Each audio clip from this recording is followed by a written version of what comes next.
आज की जो सच्ची घटना जो मैं सुनाने जा रहा हूं, ये सच्ची घटना है अरबगढ़ राज्य का। एक देश है मिस्र। शाम का वक्त हो रहा था और इस घर में एक महिला और उसका 5 साल का एक बेटा रहा करता था। इस बेटे का चाचा घर में आया हुआ था, उसके लिए कुछ चॉकलेट और कुछ सामान लेकर, और जैसे ही उसने आवाज लगानी शुरू की, यूसुफ यूसुफ तुम कहां हो, तो यूसुफ की कोई आवाज वापस लौटकर नहीं आ रही थी। तभी उसने बाल्टी में देखा तो बाल्टी में पानी गर्म था।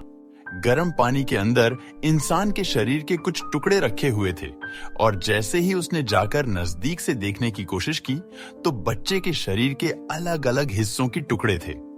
यह सीन देखने के बाद उसने जरा सी ही देर लगाई ये समझने में ये किसी बच्चे का शरीर है, उसकी लाश है, उसके टुकड़े हैं। और उसने घर में इधर उधर देखने की कोशिश की तो वो महिला आराम से बैठकर खाना खा रही है। उसने पूछा कि भाभी तुम क्या खा रही हो, तो उसने बताया कि मैंने इंसानी कोरमा बनाया है, तुम खाओगे क्या। बस इतना कहना था कि उसे लड़के ने जोर जोर से चीखना, और जब चिल्लाना शुरू किया है तो उस घर के अंदर जो गांव लगता है, अब्बू साल भी यहाँ पे आसपास के लोगों का जमघट लग जाता है। ये चीख पुकार सुनने के बाद जब लोग बड़ी संख्या में घर में आ जाते हैं तो लोगों ने अपनी आंखों से देखा, बाल्टी के अंदर शरीर के अलग अलग हिस्से पड़े हुए हैं। हाथ भी है, पैर भी है, धड़ भी है, लेकिन सर गायब था। बस पुलिस मौके पर पहुंचती है,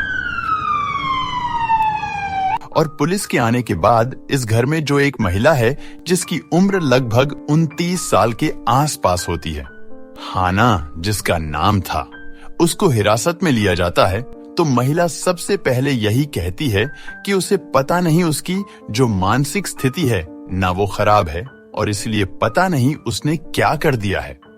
लेकिन पुलिस ने जब उससे अपने तरीके से बातचीत करने की कोशिश की और जब उसने सवालों के जवाब दिए तो सवालों के जवाब देने के बाद लगता ही नहीं था कि वह महिला मानसिक रूप से परेशान है या उसे कोई दिक्कत है। तो वो कहती है कि लगभग 5 साल पहले उसके पति ने उसे शर्त रखी थी कि तुझे मेरे माँ और अब्बा के साथ रहना होगा, लेकिन वह चाहती थी कि वह अपने पति और बेटे के साथ रहे। बेटा जब उसका 1 साल का हुआ करता था, गोद में था, माँ का दूध पीता था, और इसके अलावा उसके पास कोई चारा भी नहीं था। लेकिन इस महिला ने उसके अपने साथ और अपने ससुर के साथ रहने से साफ इनकार कर दिया था, और इसी बात को देखते हुए पति और पत्नी में आए दिन झगड़ा होता था, मारपीट होती थी, और हाना ने साफ साफ इनकार कर दिया कि मुझे तुम्हारे साथ रहना ही नहीं है। पति कहता था कि तुम्हें मेरे साथ रहना है, माँ और अब्बा के साथ रहना है, हमारा एक छोटा सा परिवार है, हम साथ साथ रहेंगे तो ज्यादा सही रहेगा, और बच्चे की परवरिश में दादा और दादी का, और बच्चे की परवरिश में दादा और दादी का योगदान रहेगा तो बहुत अच्छा रहेगा। लेकिन उस महिला ने साफ इनकार कर दिया, और उसने कोर्ट में अर्जी दी कि वो अपने पति से तलाक चाहती है। जैसी तलाक की अर्जी दी गई, कुछ दिन के बाद तलाक तो हो जाता है, लेकिन बात आई है बच्चे की कस्टडी की, और बच्चे की कस्टडी लेने के बाद जब वो बच्चे का पिता होता है तो वो भी कहता है कि मुझे मेरा बच्चा चाहिए था। अब दोनों अपने अपने तरीके से कोशिश कर रहे थे, लेकिन कोर्ट की अभी लगातार तारीख पर तारीख पड़ रही थी, और एक के बाद 1 साल यह वक्त गुजरता चला जाता है। लगभग 4 साल बीत जाते हैं।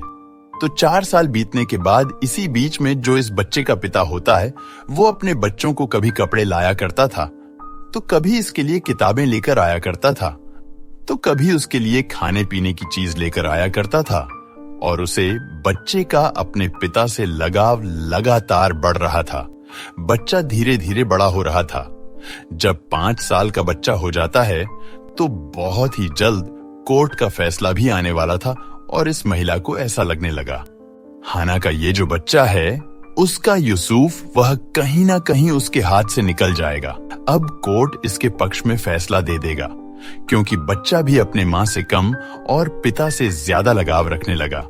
तभी उसे गुस्सा आता है। उसने अपने ही उस बच्चों को जिसे गोद में खिलाती थी, जिससे बहुत सारी बातें किया करती थी, जिसे अपना अकेलापन दूर किया करती थी, उसके सर में 1-2 नहीं लगभग 4 बार उसने बहुत भारी वस्तु मारी, जिसका उसे बच्चों को बिल्कुल भी कोई अंदाजा नहीं था, बिल्कुल भी इल नहीं था। वे बच्चा बेहोश होकर गिर जाता है। उसके बाद अपने ही बालक को खींचते हुए लेकर जाती है, बाथरूम के अंदर गर्दन घोटती है और उसकी हत्या कर देती है। जब उसकी सांस पूरी तरह से थम जाती है, जब उसका शरीर धीरे धीरे ठंडा हो रहा था, तब उसे महिला ने उसे बच्चों की लाश को ठिकाने लगाने की बजाय उसके शरीर के अलग अलग टुकड़े करना शुरू कर दिए। उसके शरीर के अलग अलग टुकड़े कर रही थी। उसके अंदर की जो गंदगी थी, आंत औंची वगैरह, जो जैसे क्या किसी कसाई किसी मुर्गी को या किसी भैंस को या किसी बकरा का मीट बनाते हैं, मांस बनता है, ठीक इस तरह से अपने बच्चों के साथ वो पेश आ रही थी। उसकी गंदगी को अलग निकाल कर रख रही थी और उसके शरीर के जो सही हिस्से थे, जिसका मीट बन सकता था, जिसको वो खा सकती थी, उसको वह अलग रख रही थी।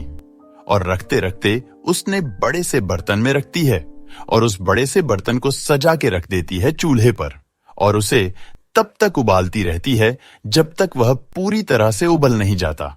उसके बाद उस बर्तन को अलग रखा, उसमें से सर निकालती है। सर निकालने के बाद उसके पीस करती है। पीस करने के बाद उसका वो कोरमा बनाती है। कोरमा बनाने के बाद आराम से इत्मीनान से बैठकर खा रही थी। इससे पहले कि उसे पूरी तरह से खा पाती, तुरंत ही उसका देवर घर में आ जाता है कुछ सामान लेकर। जैसे बच्चों के लिए अक्सर घर से कोई ना कोई आता था, इस बात की कोर्ट से भी अनुमति थी कि इस बच्चे से उसके परिवार का कोई भी सदस्य कभी भी मिल सकता है। कोई एतराज नहीं होना चाहिए और जब भी कोई आता था तो उसे बच्चों के लिए कुछ खाने पीने की चीज लेकर आया करता था।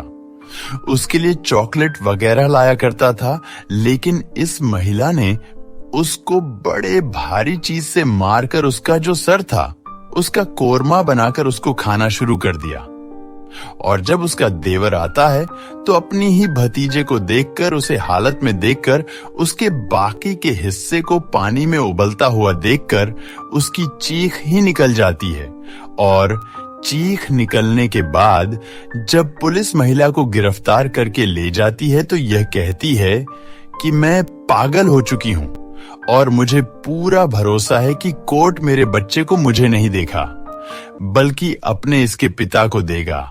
और मैं अपने बच्चों को अपने से बिल्कुल भी अलग नहीं करना चाहती थी और इसी पागलपन में मैंने अपने बच्चों की हत्या कर दी है। इसके बाद हाना को फांसी की सजा मिल जाती है।